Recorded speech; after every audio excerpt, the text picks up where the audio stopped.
and welcome to All Things EAP, a podcast produced by practitioners across the globe and hosted by Barleap. It provides a fun and friendly look at every aspect of EAP, helping you keep up with the latest developments and building an inclusive and equitable community around the world. Following the Barleap values, we hope to be collaborative, professional, developmental, and inclusive. Each episode will dive into an aspect of EAP with discussions, reflections, and insights from practitioners in different contexts. Whoever and wherever you are, we hope you find this podcast informative and insightful.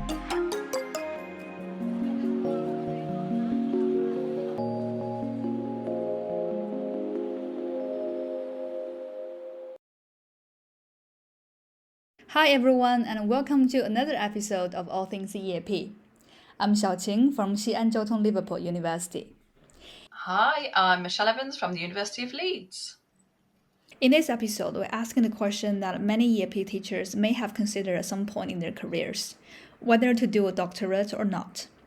We're joined by Steve Kirk from Durum University, Qingyang Sun from Xi'an Jiaotong Liverpool, and David Collett from the Montfort University in Kazakhstan, who each bring a different perspective based on their own context, career paths, and experiences in EAP. So Michelle, what stood out to you the most in this discussion? I really enjoyed listening to this episode. For me, what struck me was how much this discussion was tapping into other important topics about EAP practitioner development and EAP practice in different contexts. It was really highlighting for me the social and structural aspects of PhD study and having the opportunity to do a PhD. I think the discussion was happening at different levels or layers. So starting at the micro level, the talk about individual motivations, drivers and circumstances to do a PhD, and how this was being connected to wider discussion about the positioning and status of EAP centres, or whatever they're called, within particular institutional cultures and perceptions and the values around that, and even national cultures. And then another kind of macro level then was how this was all connected to the field of EAP, the role of scholarship informed practice. So it was really social and structural, and how this was all kind of coming together that really struck me in this discussion. But what about you? As you were talking, was there anything that was particularly surprising or interesting for you? Yeah, like you said, I think what's great about this discussion is that it's not just ticking the qualification box. It contains so many layers within the wider EAP community. And as someone who is doing a PhD myself, a lot of what they said really resonated, especially the tricky shift in identity from teacher to researcher that Steve mentioned. And there were lots of moments when I thought, I wish I've known that before I started. So we hope you enjoyed this episode and happy listening. Hi everyone, thank you for joining us. Can you tell us a bit about who you are and where you are right now? I'm David and I'm from the UK. I'm based in Almaty, Kazakhstan. I have many roles, or we could call them gigs. My main role is teaching EAP to foundation students at a transnational university in Kazakhstan. I also provide postgraduate academic support for an MBA program. Outside of the university, I work as an examiner for the British Council IELTS in aptis exams and as an item writer for Trinity English exams. And this summer, I'll be teaching on a 6-week online pre-sessional course at the University of Sheffield. So I always like to keep my options open, and I love the challenges that these different roles provide for me. So I'm Steve Kirk. I'm also from the UK, based in the UK. I work at Durham University in the north of the UK. My current role is head of our Academic Skills Centre, so I oversee academic language and literacy provision for all students at the university. I've also previously been involved in teaching on MA-TESOL programs, but that work has recently come to an end. So I'm sort of fully immersed in the EAP world, and very much still consider myself an EAP practitioner, I'm still involved in teaching across the university at all levels. And I'm also involved sort of in scholarship and so on around EAP primarily. So my name is Qingyang, and I am currently a lecturer in applied linguistics at Xi'an, Jiaotong, Liverpool University. I did my PhD in 2020, and well, before my PhD, I didn't do much teaching-related job. So it was after I got a PhD that I became an EAP teacher there. So I worked as an EAP teacher for 3 years. I have now become assistant professor. Great. So, Qingyang and Steve, why did you choose to pursue a doctorate? So firstly, I think it was in 2015 something. I was doing an MA in education at the University of York. What I realized is there were so many, Chinese students studying there doing education. In China, we have a saying like, people who go to the UK to do a 1-year degree, they are called the watery mastery degree, which means like you got a master's, but it's not very valuable. So I guess that's one reason why I decided to do a PhD, just maybe to prove that I can do better than the other students who got a master's. And also, back then, I wasn't very clear about what do I want to do at that time. But during my master's, I came to know EAP and academic writing, and I soon realized how different it is to write in English and in Chinese. So I think it will be a big gap in the Chinese market. So that motivated me to do a PhD on the topic of EAP. Yeah. So for me, I'd done a master's degree in applied linguistics I finished it in 2001. And got into EAP teaching and program management and so on, but always remained fairly scholarly in my approach. I think, I was always interested in keeping up the field. From about 2007-8, I started teaching a module on our MA program in teaching EAP. And so that kind of kept me sort of scholarly engaged in the EAP field. And I suppose given that I was doing so much reading and thinking around EAP practices, also because I had questions about my own practice and things that we were doing on our pre-sessional program in particular. And so I think just because of that, I thought I would put all of the thinking and reading to some kind of purpose. So I decided that I would start a doctorate for that reason. I was very lucky in being able to get funding from my institution, so that facilitated the journey for me. So I think it was primarily about putting work and thinking that I was already doing to some sort of focused purpose. How about you, David? What influenced your decision not to take that path?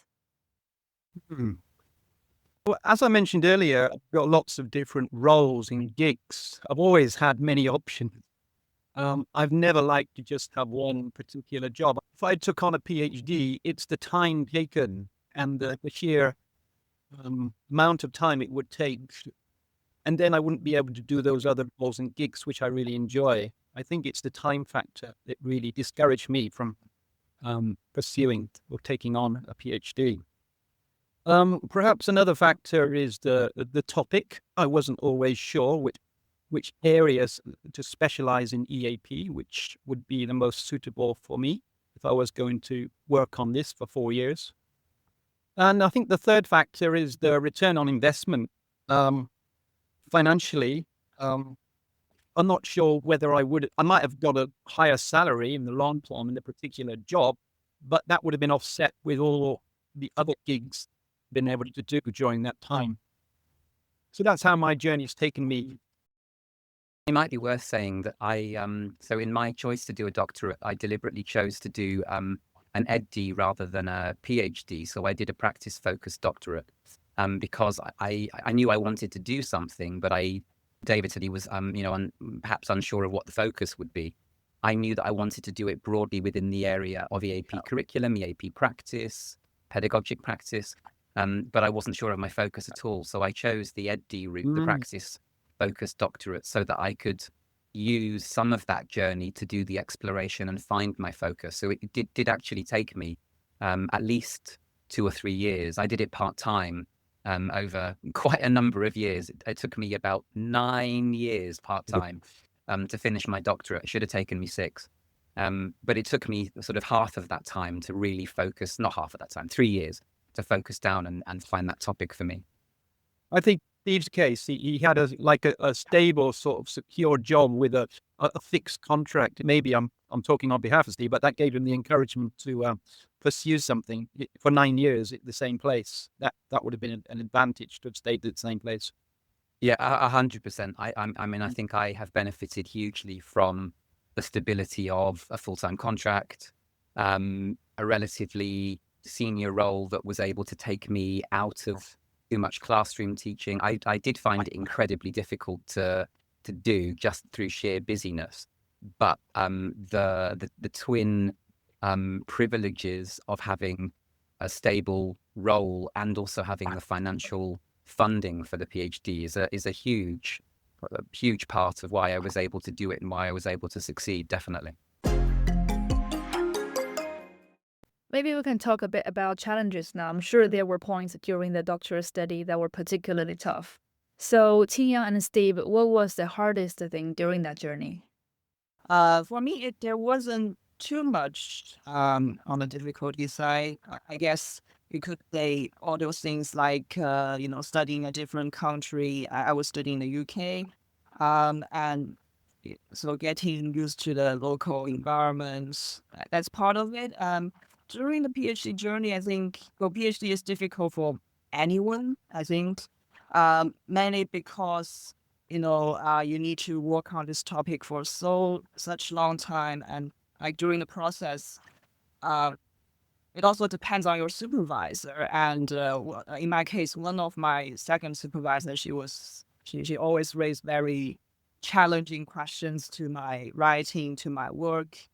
At that time, I think I found it very difficult to navigate. But in the end, I found that she was right, and it was good to have someone who raised those harsh questions on you so that you think more deeply about what you try to do. Yeah, so I think coping with that emotionally and also socially and intellectually as well, I think it's quite difficult. For me, I think there were probably 3 things that were hardest. The first one was simply time. I was our summer pre-sessional course director at the time. It was incredibly busy, large course, very complicated, and it ran over the 3 months of the summer, or it still does. And so the principal time when a part-time doctoral student might have time to read and write and think and so on is over the summer, and I didn't have that time. So that was a big part of why it took me 9 years rather than 6 to finish. So I think time was a huge one. Second one was family. My wife was working full-time at the same time. I had a very young daughter, and so coming home from the full-time job, I didn't necessarily have my evenings free or my weekends free. There were family responsibilities to do, the cooking, the cleaning, child minding and so on. And so finding the balance of being there for my wife and daughter at the same time as trying to find some time to work on the doctorate was really challenging. And then I think the final one, I went through real identity struggles. I was running an academic writing program, talking to students about their writing, talking to staff and running development sessions and staff inductions around academic writing, and then going home and struggling with my own. I remember the first time I produced a draft of my literature review, the feedback on it was that it was too descriptive. And I was like, what? Like the very things that I talk to our students about and things that I, that write materials on and so on around criticality and was apparently lacking in my literature review. So, that was really hard for me. And I think just really struggling with my own sense of confidence and writing and lack of productivity at the same time as running an academic writing program created real conflicts and real struggles. So that emotional side of things was also quite a big part of the challenge, I think. It's an interesting point you mentioned there, Steve, especially about the identity. It's a bit like if you put an analogy towards a football coach, you don't have to be the best player to be the best coach. It reminds me of that sort of analogy. Well, yeah, that's very generous, David. Yeah. Yeah, usually at the beginning of anyone's PhD journey, they're not very likely to know exactly what they're doing. So it's, I guess, most of them get quite negative feedback at the beginning. Yeah, I mean, I suppose it may well be the case for lots of people, although I guess different contexts, different institutions, it's different. But for me, I started my doctoral journey in my 40s. And so having already worked in EAP for kind of 15 plus years, having a relatively senior post, to then kind of learn to be vulnerable again, learn to be a student again, open yourself up to a kind of criticism that I hadn't been used to for a long time, and so on. I wonder whether just the age and career stage figured a little bit in that sort of identity struggle and so on. I don't know. Maybe the struggles are different, but I wonder whether yes, sort of age was a factor for me, perhaps. So how did you cope with these challenges? Did you have any strategies? My main strategy was to take 3 years longer than I should have done. No, I mean, I didn't. I think one of the mistakes, well, from a completion perspective, one of the mistakes that I think I made for far too long was to put the doctorate last. So once the day job was finished, once I had spent time with my family, once I'd done the things in my personal life that needed to be done, then if there was time left at the end on a Sunday evening, then I would do some doctoral work. So it took me longer. The only strategy that was then more successful was in my final year, and I realized that it was do or die time. And so in the final year, I really changed strategy. And I put it first. I carved out more time. I just worked really, really hard in the final year. So yeah, so a change of strategy at the last minute. I'll try to learn from your experience, Steve. I'll make sure I make it a priority. So David, do you feel you've been able to achieve similar developments or progression in other ways? Well, I think I've achieved quite a high level of development as a teacher without a PhD, I think. I've managed to do research on teachers and how they teach listening for my master's, and I got a distinction. I had to do all of that by myself, really. A lot of those research methods, I had to find out all of that myself. It wasn't any much training, but I was able to read books and be advised. So I think, that really set me up for research when I did my master's. Then I did a Delta, and obviously with a Delta, you have to put in research into your data. You had to apply theory to practice. Then I did a advanced HE fellowship. Again, we had looking at theory and practice. So I think those three things really helped me to develop my teaching, the theory to practice. They weren't PhDs, but they were definitely relevant to pedagogy. So I think, yeah, I really think I have developed quite well without a PhD. I've done some work recently for the University of Leeds, supervising master's dissertations and grading them. So I was given the opportunity, despite having a master's, I was given that opportunity to supervise students. So I don't know if I've been that limited, to be honest, in terms of my teaching. Probably director of a course like Steve's doing, I think it's probably very different. If I was in Steve's position, it would have helped me a lot more to get to that kind of position. But that's not something I wanted to pursue, to be honest with you. So when I think about my own decision to do a PhD, I think I was first drawn to the topic of my proposal. The topic is about socialization and competencies that ESAP teachers need to acquire. I came at it from the point of view as a teacher. I was struggled to adapt at ESAP teaching, and I wanted to investigate why. But the more time I spend doing the research and the deeper I get into it, the more I actually interested by the process of the research itself. I started to think myself as a researcher. I can see myself doing more research in other areas using the same skills I developed through the process of PhD. So I wonder, has that been the case for you? And what kind of roles does research play in your identity? Right. Being an academic versus being on a teaching role is quite different. So I remember back when I was an EAP teacher in our School of Languages, there were several teachers who had a PhD degree. But you can see the research output for us is very variable. Some people maybe hold a PhD, but they don't really want to do research anymore, even as an EAP teacher. But I guess my opinion is if you do research, then it gives you more sort of credentials, more power as well, even as an EAP teacher, if you can also do research. Well, if you talk about currently in my role as an assistant professor, then of course research is very important. I would place it even maybe at a higher position than teaching, perhaps, because when it comes to evaluation, research is rated perhaps the most important factor. So you're in social sciences. So is it really EAP related now?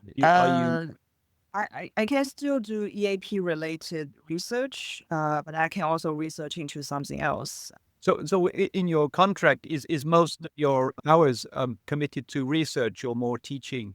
Well, in the contract for our university, it's 40% on research, 40% on teaching. That's what the contract says. But among the academics, we kind of all know that even in this case, actually research is valued more importantly than teaching. Actually. Yeah, that's an interesting point. In universities, what is valued more? For example, I'm working here in Almaty at transnational university, and it's teaching-led, definitely not research-led at all. So there is a little funding for research, but it's on the onus of the employee if they want to do research. But definitely at this institution, they work more towards the students with their career-focused, looking at jobs, how they enter the job market, So it's very different. For me, so at my institution, there's research-focused staff, but there are also teaching-focused staff, and I'm the latter, so I'm on the education track. So 50% of my role is dedicated to teaching and learning activity. 20% is dedicated to scholarship. And I wonder whether scholarship is maybe a wider term than research. So scholarship includes research, traditionally understood, but I think scholarship can also be about keeping up with the field. It's about theory-informed practice. It's about scholarship-informed curriculum development or teaching practice or similar. So I would say that scholarship, broadly seen, plays quite a big part in my role. It's valued by the institution, and increasingly so. Historically, it's not been sort of strictly enforced. Depending on career stage, interpretation of scholarship can range from attending a conference, perhaps giving a talk, through to traditional research outputs. So it's sort of understood in quite diverse terms to cater for people at different stages of their career. So I think research-wise, I have not been that active, I don't think, but scholarship-wise, it threads through everything that I do, how we work with staff, how we think about professional development, how we think about curriculum design, materials development, pedagogic practice, and so on.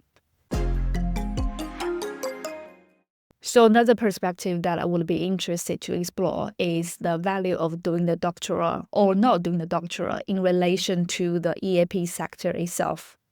I remember just a few weeks ago, I attended a Balib in-sessional SIG, a presentation by Professor Douglas Bell from Nottingham University.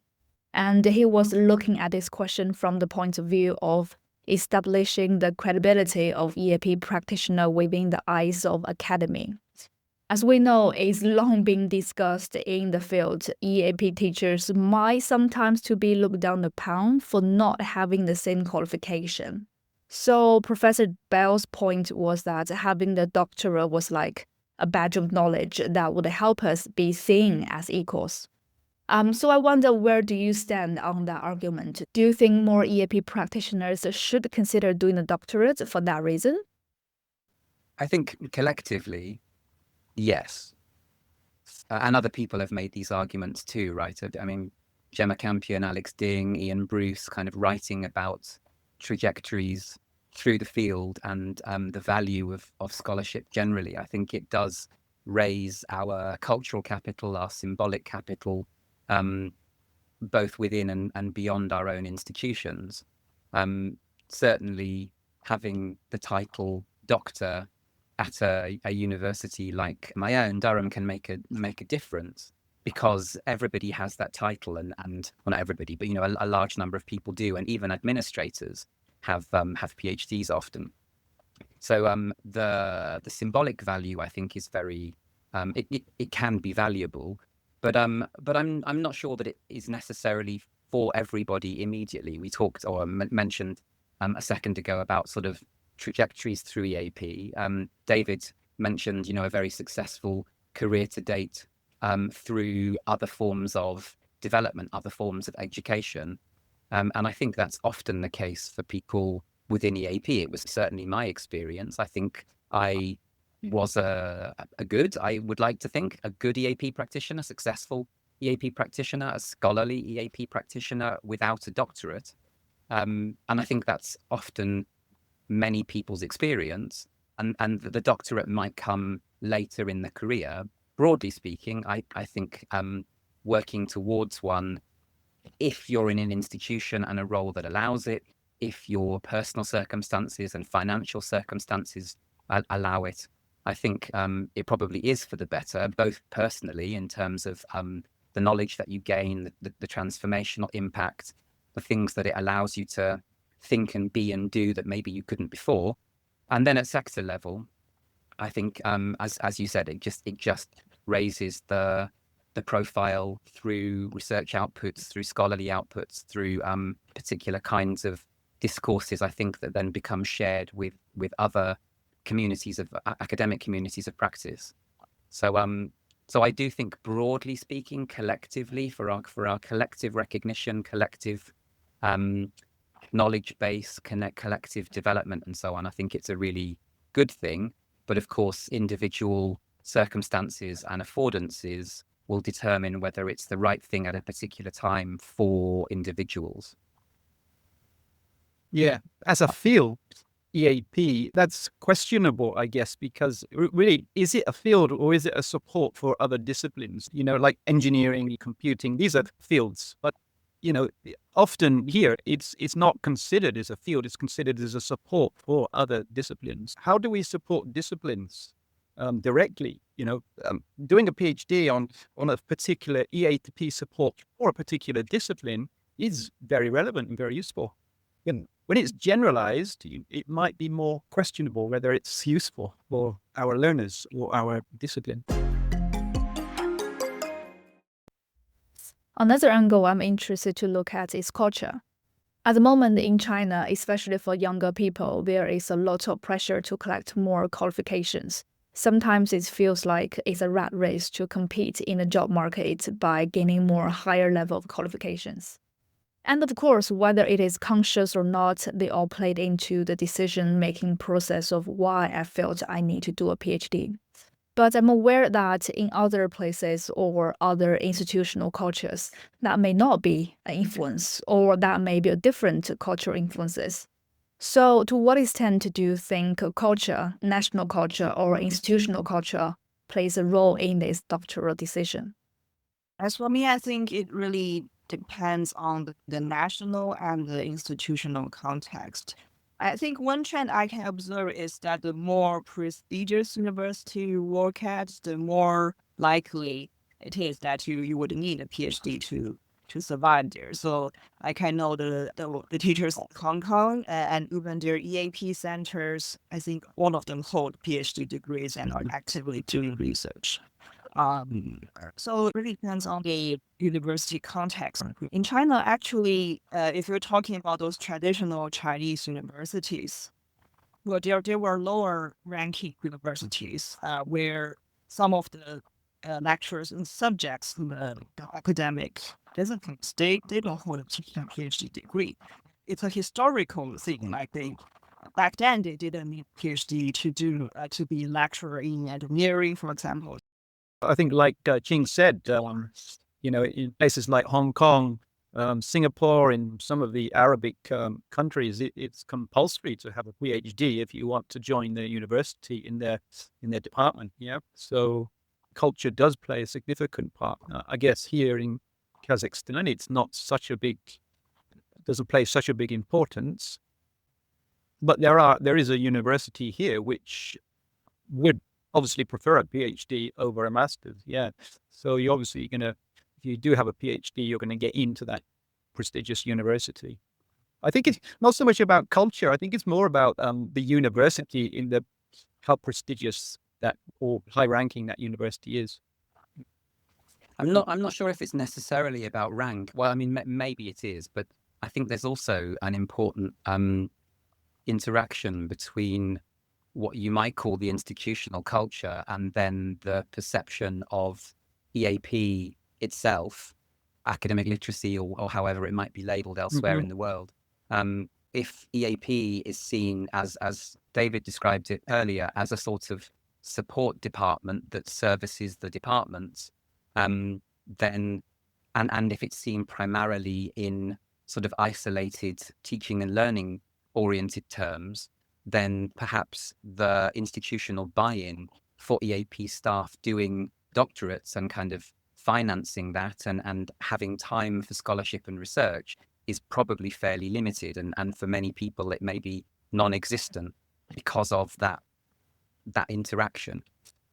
If you're in an institution, you may be in an institution that is relatively prestigious, but doesn't value its EAP unit. Good point. In which case, the people within the centre may have no time or affordance or finance to do a doctorate.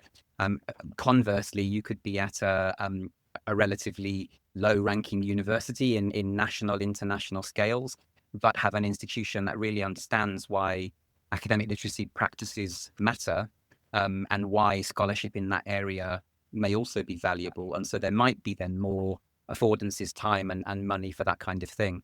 So I think institutional culture and maybe centre culture is part of it, but then the institutional positioning of EAP academic literacy and how it's perceived by the institution, I think, plays a big part. And I wonder actually whether in some cases, some people at least having doctorates and perhaps moving into positions of responsibility where they're sitting on committees, interacting with the wider university, may in some cases be able to shape that relationship.